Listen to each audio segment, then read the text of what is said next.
বক্সনগরে 50 লক্ষ টাকার গাঁজা গাছ ধ্বংস করল কলমচোরা থানার পুলিশ। ঘটনার বিবরণে জানা যায়, বৃহস্পতিবার সকাল 10 ঘটিকা থেকে দুপুর 1টা পর্যন্ত উত্তর কলমচোরা বরমুড়ায় টানা 3 ঘণ্টা অভিযান চালিয়ে 1 লক্ষ গাঁজা গাছ ধ্বংস করেছে কলমচোরা থানার পুলিশ।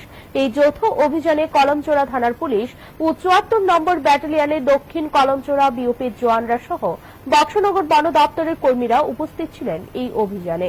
আজ মোট 10টি গাঁজা বাগান ধ্বংস করেছে বলে কলমচোরা থানার পুলিশ জানায়। আজ বরমুড়া এলাকার অভিযানে পুলিশের বড় সাফল্য বলে ধারণা।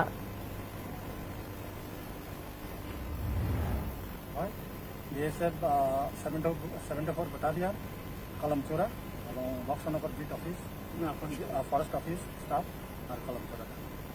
স্যার, এখানে কত টাকার গাঁজা গাছ কাটছেন এখন অনুমান?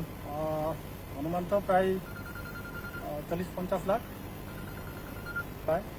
স্পেসিফিক খবরের ভিত্তিতে 12টা প্লট, প্রচুর গাঁজা গাছ লাগানো আছে, সেরকম খবরটা আছে আমাদের। কতটা গাছ হবে স্যার?